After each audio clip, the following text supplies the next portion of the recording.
ठीक है आपके पास इंटरसेक्शन ऑफ सेट्स। तो आइए इस लेक्चर में हम डिस्कस करेंगे इंटरसेक्शन ऑफ सेट्स क्या होता है। तो सबसे पहले हम कुछ एग्जांपल से समझ लेते हैं कि इंटरसेक्शन ऑफ सेट्स क्या होता है। तो जैसे कि आपके पास दो सेट दिए हों, एक सेट ए जिसके पास एलिमेंट हो ए बी सी डी, ठीक है, और एक सेट है आपके पास बी, ठीक है, एक सेट है आपके पास बी और इसके पास एलिमेंट हो ए बी ई एफ, ठीक है। तो यदि आपके पास दो सेट दे दिए जाएं और आपसे कहा जाए कि इंटरसेक्शन फाइंड करो, तो कैसे फाइंड करोगे? देखो, तो इसको पहले रिप्रेजेंट कैसे करेंगे ए इंटरसेक्शन बी को? तो आप यन से याद रख लो कि आप कैसे करोगे, ऐसे बनाओगे, ठीक है ना। यन से याद रख लो, यन से कैसे याद रख लो कि आप इंटरसेक्शन को ऐसे रिप्रेजेंट करोगे, ठीक है ना। यही है आपका इंटरसेक्शन को रिप्रेजेंट करने का तरीका। तो ए इंटरसेक्शन बी यदि आपको फाइंड करना है, आपके पास दो सेट दे दिए गए हैं, तो आप कैसे फाइंड करेंगे, अच्छे से और ध्यान से समझिए, ठीक है। तो यहां पे हम सिंपल क्या करेंगे, ए इंटरसेक्शन बी भी एक सेट होगा, तो सबसे पहले हम इसे सेट बना लेते हैं। उसके बाद ए इंटरसेक्शन बी में हम वह एलिमेंट लेंगे जो हमारे इन सेटों में क्या हो, कॉमन हो। हम क्या कह रहे हैं, हम कह रहे हैं कि ए इंटरसेक्शन बी में हम वह एलिमेंट लेंगे जो हमारे ए और बी सेट के कॉमन एलिमेंट होंगे, ठीक है। तो ए और बी सेट के कॉमन एलिमेंट कौन कौन से हैं, आप इसे देखिए। देखिए, ए आपके पास यहां पर भी है और ए यहां पर भी है और बी यहां पर भी है और बी यहां पर भी है। यानी कि जो आपके ए बी सेट है, इन इन इन दोनों सेटों में जो हमारे पास कॉमन एलिमेंट मिले, वो कॉमन एलिमेंट मिल गए ए और बी, ठीक है। इस तरीके से ए इंटरसेक्शन बी की बात किया जाएगा। और आपके पास दो सेट दिए हों तो आप उन दोनों सेट में से आप अपने इंटरसेक्शन में वह एलिमेंट लिखेंगे जो उन दोनों सेट के क्या हो, कॉमन एलिमेंट हो, ठीक है। यदि आप इसे वेन डायग्राम में रिप्रेजेंट करना चाहते हैं तो भी बहुत ही सिंपल है। जैसे कि यह आपके पास एक सेट है, ठीक है ना, मतलब ये आपके पास एक रेक्टेंगल है, सॉरी, यह आपके पास एक क्या है, रेक्टेंगल है। और यहाँ पे आप लिख लीजिए यू, क्योंकि यूनिवर्सल सेट रिप्रेजेंट करता है आपके रेक्टेंगल को। यह हमारे पास सेट ए है, यह हमारे पास सेट ए है और यहाँ पे हमारे पास एलिमेंट है ए बी सी और डी, ठीक है। और यहाँ पे हमारे पास जो बी वाला सेट है, वहां पे हमारे पास एलिमेंट ए बी ई और एफ, ठीक है। तो जो कॉमन एलिमेंट होता है उसे हम एक ही बार लिखते हैं। तो यह क्या है हमारे पास, यह है हमारे पास कॉमन एलिमेंट, यह क्या है हमारे पास कॉमन एलिमेंट। और यही कॉमन एलिमेंट को हम क्या करते हैं, ए इंटरसेक्शन बी में लिखते हैं। तो यही तरीका है आपके रिप्रेजेंट करने का।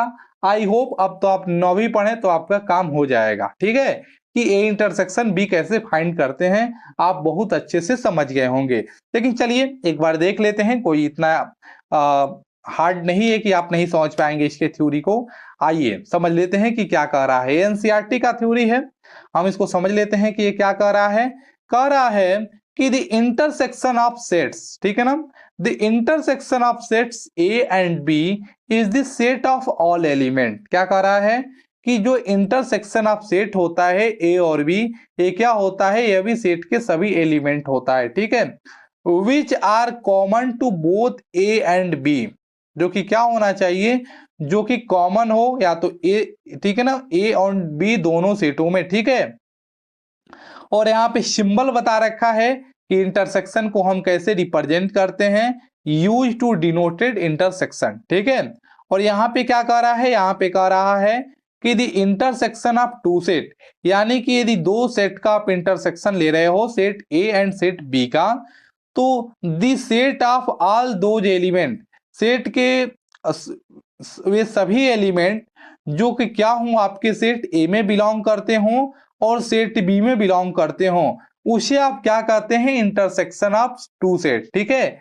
यानी कि ये भी क्या कह रहा है, जैसे मैंने कहा ना कि ये आपके पास ए सेट है और ये आपके पास बी सेट है, तो ये भी वही कह रहा है, क्या कह रहा है कि कि which belongs to both A and B, वह एलिमेंट जो हमारे ए सेट में भी बिलोंग करे और बी सेट में भी बिलोंग करे। कह रहा है ना कि which belongs to both A and B, ठीक है ना, जो कि क्या करे, बोथ, बोथ मतलब दोनों में, यानी कि ए और बी जो दोनों सेटों में हमारे पास एलिमेंट बिलोंग करेंगे, उसी को हम कहेंगे कि यह इंटरसेक्शन ऑफ टू सेट्स है। ठीक है ना, तो यही चीज है आप थ्योरी का, कोई बहुत हार्ड चीज नहीं समझा रहा है, कह रहा है ये भी वही चीज कह रहा है जो हमने आपको समझाया। ठीक है, क्या कह रहा है कि आपके पास दो सेट है और उस दो सेट में, दोनों सेट में से यदि कोई कॉमन एलिमेंट है तो उसको हम अपने ए इंटरसेक्शन बी में लिख देंगे। आइए इसको हम समझ लेते हैं कि ये क्या कह रहा है। तो ये कह रहा है कि ए इंटरसेक्शन बी, जो ए इंटरसेक्शन बी है, ठीक है ना, the set of all X such that, ये हमने क्या कहा कि जो एलिमेंट आपके ए सेट में बिलोंग कर रहा है वो आपके बी सेट में बिलोंग करना चाहिए। मतलब कहने का मतलब यह है कि जो एलिमेंट आपके ए सेट में है यदि वही एलिमेंट आपके बी सेट में है तो हम उसको ए इंटरसेक्शन बी में रख देंगे। जैसे कि ए सेट में हमारे पास ए बी था और बी सेट में भी हमारे पास ए और बी था, तो हमने इसे ए इंटरसेक्शन बी में रख दिया।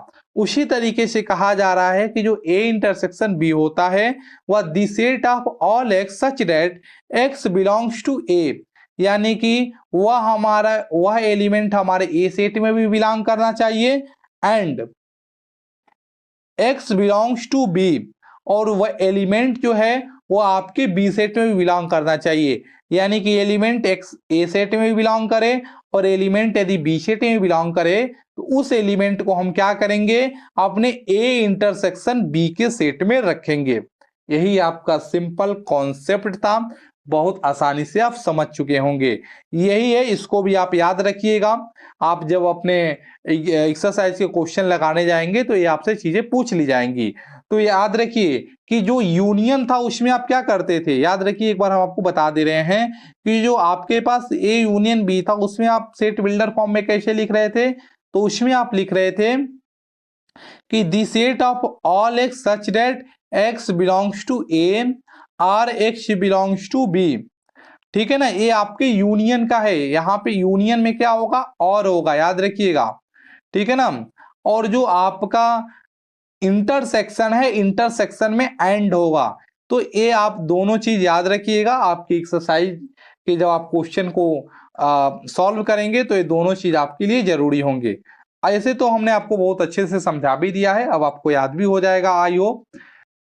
तो आइए हम कुछ क्वेश्चन को कर लेते हैं। चलिए क्वेश्चन को देख लेते हैं। यह हमारे पास एनसीईआरटी एग्जाम्पल है 15। ठीक है, तो चलिए देखते हैं क्या कर रहा है।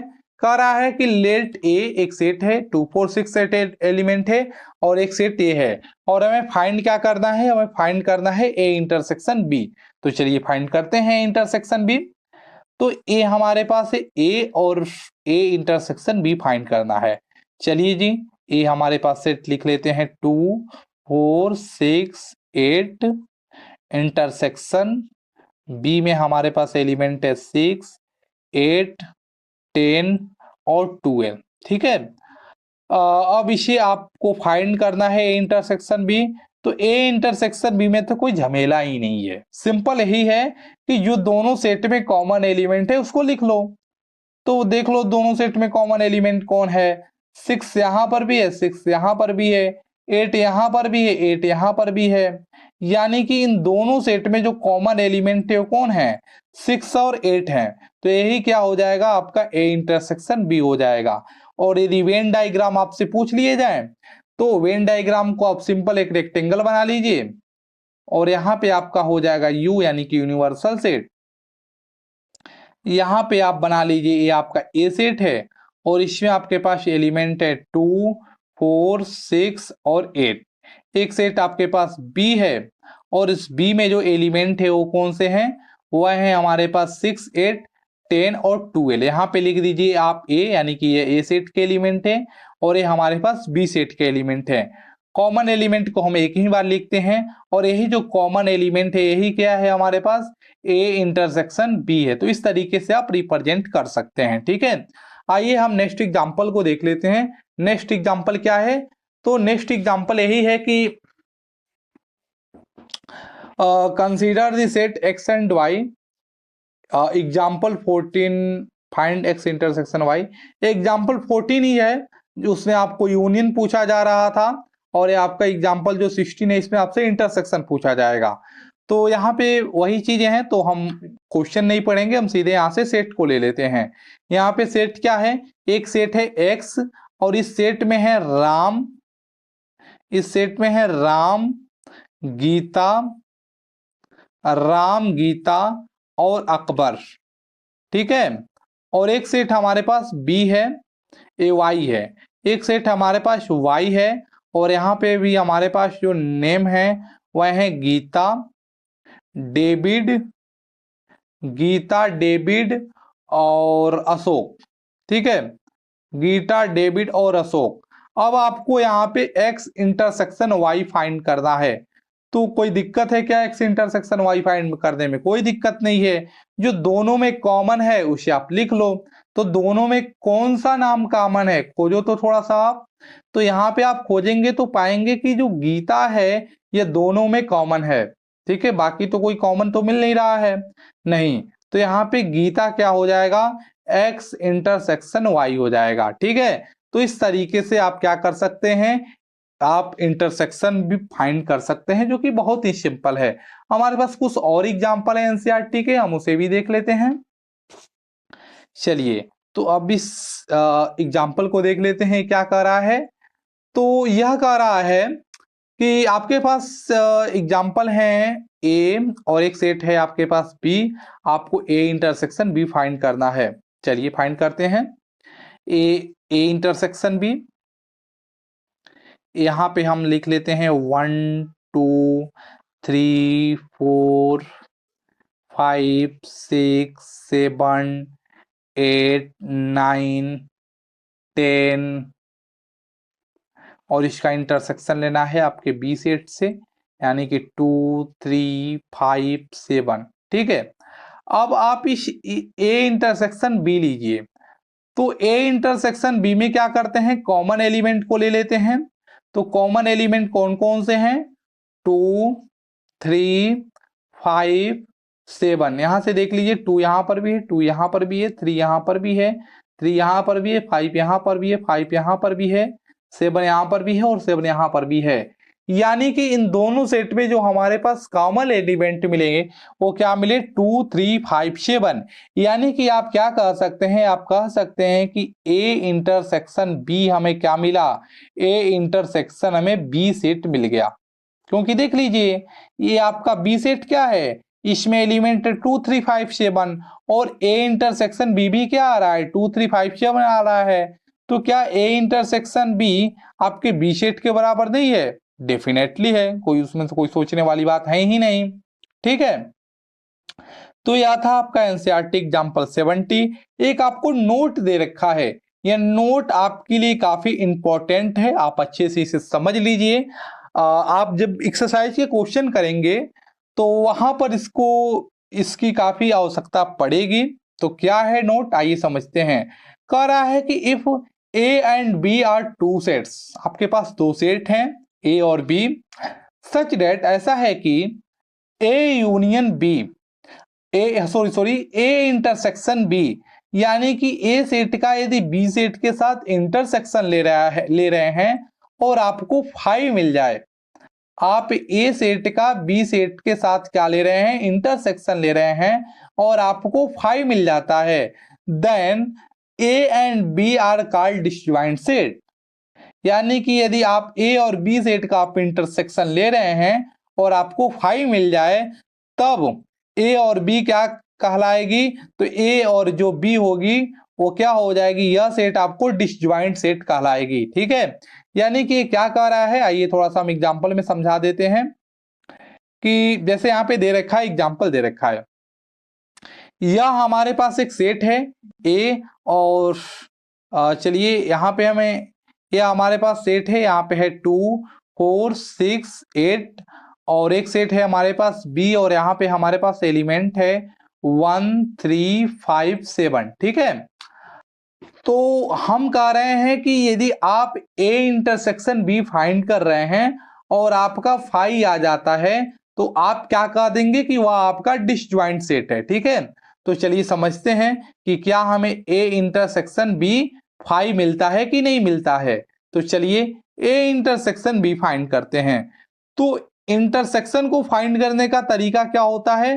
तो इंटरसेक्शन को फाइंड करने का तरीका यह होता है कि जो ए और बी, ठीक है ना, जो ए और बी दोनों सेट में से जो कॉमन एलिमेंट होंगे उसको हम ले लेते हैं। क्या आपको कोई भी ऐसा एलिमेंट दिख रहा है जो कॉमन एलिमेंट है आपके इस ए बी सेट में? देखिए यहाँ पे कोई भी ऐसा एलिमेंट है जो यहाँ पे है, तो यहाँ पे कोई भी ऐसा एलिमेंट नहीं है जो यहाँ पे है, या यहाँ का कोई भी ऐसा एलिमेंट नहीं है जो यहाँ पे है। यानी कि इन दोनों सेट में के कोई भी एलिमेंट ऐसा नहीं है जो एक दूसरे के क्या हो, कॉमन हो। ठीक है ना, जो एक दूसरे में हो यानी कि कॉमन हो। तो जब इन दोनों सेट में हमें कोई कॉमन एलिमेंट मिल ही नहीं रहा है तो हम क्या कह देंगे कि यहाँ पे हमें क्या मिल रहा है, फाई मिल रहा है। क्योंकि हम जानते हैं, क्या जानते हैं, यदि आप अच्छे से पढ़ते आ रहे हैं सेट को तो आप जानते हैं कि phi is a subset of every set. क्या जानते हैं? आप जानते हैं कि जो आपका फाई होता है, और फाई को हम क्या बोलते हैं, इसको बोलते हैं एम्प्टी सेट। ठीक है, तो फाई क्या होता है, फाई आपका सबसेट होता है आपके सभी सेट का। तो यदि यहाँ पे कोई भी एलिमेंट कॉमन नहीं है तो एक चीज तो इन दोनों के पास रहता ही है, वह क्या रहता है, फाई रहता है। इनडायरेक्टली फाई दोनों सेट के पास है तो इसलिए हमें क्या मिल गया, फाई मिल गया। आई होप कि ये कंसेप्ट आपको समझ में आ रहा होगा। यदि कंसेप्ट नहीं समझ में आ रहा है तो आप इसे याद कर लीजिए। आपको ये तभी समझ में आएगा जब आप पीछे के लेक्चर को देखे होंगे। मैंने आपको बताया था कि जो आपका फाई होता है यानी कि जो आपका एम्प्टी सेट होता है, ठीक है, जो आपका एम्प्टी सेट होता है वो सभी सेट का सबसेट होता है। ठीक है, यानी कि ये फाई यहां पर भी होगा, ये फाई यहां पर भी होगा। इसलिए क्या हो जाएगा, ए यूनियन बी क्या हो जाएगा, आपका फाई हो जाएगा। छोड़िए, अगर आप कुछ भी नहीं समझ रहे हैं तो सिंपल ये समझिए कि हमारे पास एक सेट है ए और एक सेट है बी। ठीक है, और इस ए सेट है और ये जो बी सेट है यहाँ पे हमें कोई भी कॉमन एलिमेंट नहीं मिले, इसलिए हमें क्या मिल गया, फाई मिल गया। ठीक है, सिंपल, बस इतना ही समझिए। तो और हाँ, इसके डायग्राम को समझ लीजिए। डायग्राम क्या है, तो जब यहाँ के इसका डायग्राम क्या है तो चलिए देख लेते हैं। यह हमारे पास एक रेक्टेंगल है और यह हमारे पास है यू, यह हमारे पास ए सेट है और यह हमारे पास बी सेट है। ए सेट में हमारे पास एलिमेंट है 2 4 6 8 और बी सेट में एलिमेंट है 1 3 5 7। ठीक है, अब यहाँ पे कोई भी एलिमेंट एक दूसरे में कॉमन नहीं है, इसलिए हम इसको हमने अलग अलग बनाया है। ये हमारे पास ए सेट है और ये हमारे पास बी सेट है। ठीक है, तो आप डिसजॉइंट सेट क्या होता है आप समझ गए होंगे। कोई भी दिक्कत वाली बात नहीं है, बहुत आसानी से आप समझ गए होंगे। क्या है कि आपके पास दो सेट है और दोनों सेट के पास यदि कोई भी एलिमेंट कॉमन नहीं है तो आपको क्या मिल गया, फाई मिल गया। आइए आगे देखते हैं कि हमें क्या पढ़ना है। आगे कह रहा है कि property of operation of intersection. ठीक है, तो कुछ इंटरसेक्शन के प्रॉपर्टी हैं, जैसे कि आपने यूनियन सेट भी पढ़ा होगा तो वहां पर भी कुछ प्रॉपर्टी थे, यहाँ पर भी कुछ प्रॉपर्टी हैं। आइए देख लेते हैं क्या प्रॉपर्टी है। तो कहा जा रहा है कि A intersection B equal to B intersection A. यहाँ पे आपके पास ए रहेगा, ठीक है ना, ए रहेगा। ठीक है, यानी कि ये क्या करेगा, कम्यूटेटिव लॉ होल्ड करेगा।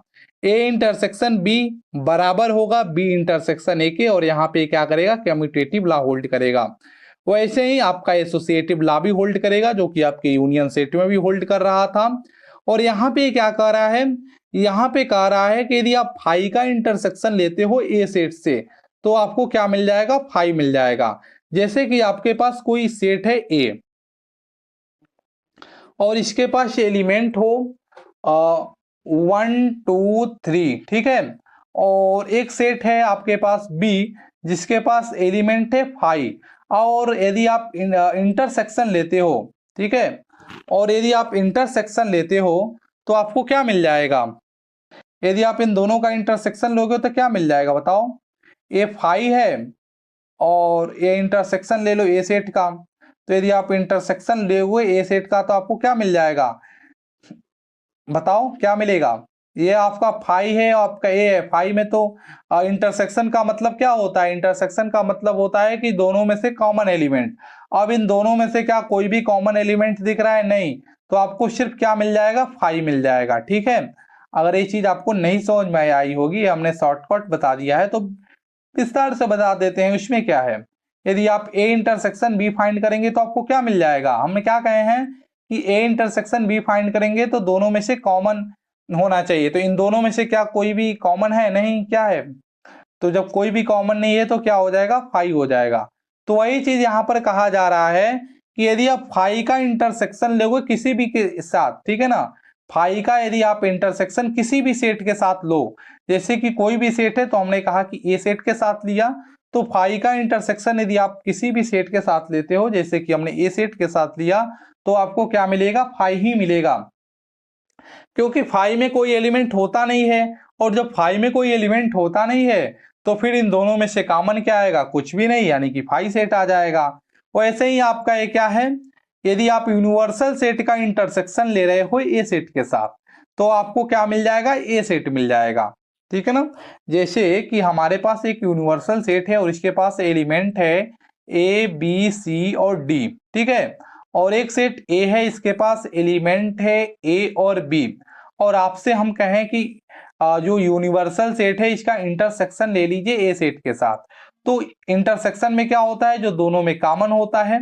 तो दोनों में कॉमन क्या है? तो दोनों में कॉमन है ए बी, तो आपको क्या मिल जाएगा? ए बी मिल जाएगा। यानी कि जो यूनिवर्सल सेट है इसका जब हमने इंटरसेक्शन लिया ए सेट के साथ तो हमें क्या मिल गया? ए मिल गया। यही तो है हमारा ए सेट। और देखिए ए सेट यू इंटरसेक्शन ए के सभी एलिमेंट हमारे ए सेट में भी है और ए सेट के सभी एलिमेंट हमारे यहाँ पर भी है, इसलिए यू इंटरसेक्शन ए हमें क्या मिल गया? ए मिल गया, जो कि यू इंटरसेक्शन ए क्या होगा? हमारे ए सेट के बराबर होगा। जब आप यूनियन सेट पढ़े होंगे तो वहां पे जब आप यूनिवर्सल सेट का यूनियन लेंगे ए सेट के साथ तो आपको क्या मिलेगा?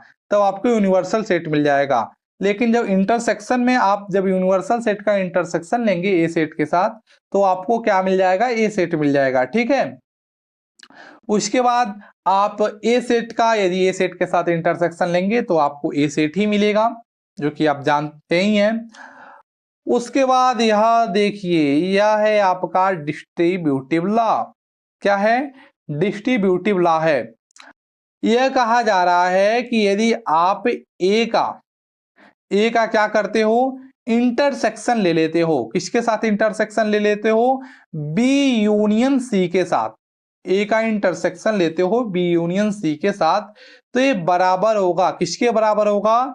ए इंटरसेक्शन बी, ठीक है, यानी ए का इंटरसेक्शन बी से लिए, फिर इसके बीच में लगा लो यूनियन, उसके बाद फिर इस ए का इंटरसेक्शन ले लो सी के साथ, यानी कि ए का इंटरसेक्शन आप किसके साथ ले लेंगे? सी के साथ ले लेंगे। ठीक है, तो इसी को बोलते हैं डिस्ट्रीब्यूटिव लॉ। ठीक है, तो यह भी आपका क्या करता है? होल्ड करता है आपके इंटरसेक्शन में। ठीक है, तो अच्छे से समझिए कि ए इंटरसेक्शन, उसके बाद ब्रैकेट में बी यूनियन सी, ये बराबर होगा किसके? ए इंटरसेक्शन बी करेंगे, फिर आप यूनियन लगाएंगे और फिर ए इंटरसेक्शन सी करेंगे। ठीक है, और इन दोनों के बीच में यूनियन रहेगा। आगे जब हम एक्सरसाइज के क्वेश्चन करेंगे तो जितने भी दे रखा है इस सभी को हम वहां पे अच्छे से प्रूव भी करेंगे। तो यहाँ पे जितने भी आपको प्रॉपर्टी दे रखी है, कम्यूटेटिव, एसोसिएटिव, आइडेम्पोर्टेंट लॉ और ये जो भी डिस्ट्रीब्यूटिव लॉ है, इन सभी को आप अच्छे से याद कर लीजिए। ठीक है, आप जिस रूम में पढ़ते हैं उसमें लिखकर अच्छे से आप सटा लीजिए और इसको याद करते रहिए। और यदि न भी याद हो तो हम सिंपल तरीका ये बता दे रहे हैं कि आपसे एग्जाम में तो यह नहीं पूछा जाएगा कि आप कम्यूटेटिव लॉ क्या होता है बताइए। आपसे सिंपल एग्जाम में ऐसे आपको दे सकता है और कहेगा आप प्रूव करिए, तो प्रूव कर दीजिएगा, कोई दिक्कत नहीं, आप इंटरसेक्शन निकालना जानते ही हैं। और दूसरा चीज आपसे पूछ सकता है एमसीक्यू में कि आपको ऐसे दे दे और पूछे कि बताओ कि A intersection B equal to B intersection A क्या यह सही है या नहीं सही है। अब अगर यदि आपको याद नहीं है तो आप क्या करेंगे, आप सिंपल दो सेट लिखिए और सेट लिखने के बाद उन दोनों का इंटरसेक्शन लीजिए और फिर इन दोनों का इंटरसेक्शन लीजिए, फिर बी इंटरसेक्शन ए लीजिए और यदि आपका बराबर आ जाता है तो आप कह दीजिएगा कि ट्रू है। तो इसे आप चाहो तो याद कर सकते हो और चाहो तो याद नहीं भी कर सकते हो, ठीक है। और याद नहीं करोगे तो आपके जो एग्जाम में आएगा उसे आप अच्छे से सेट बनाकर और उसे आप लिख कर चले आओगे, ठीक है। और याद कर लोगे तो और अच्छी बात है, आप याद कर लेंगे तो आपको ज्यादा टाइम नहीं लगेगा, जल्दी से क्वेश्चन सॉल्व हो जाएंगे। तो फ्रेंड्स यह था आपका इंटरसेक्शन ऑफ सेट्स। अब हम अगले लेक्चर में मिलेंगे, इसके आगे के कुछ और भी टॉपिक है उसको लेकर। So till then keep practicing and take care.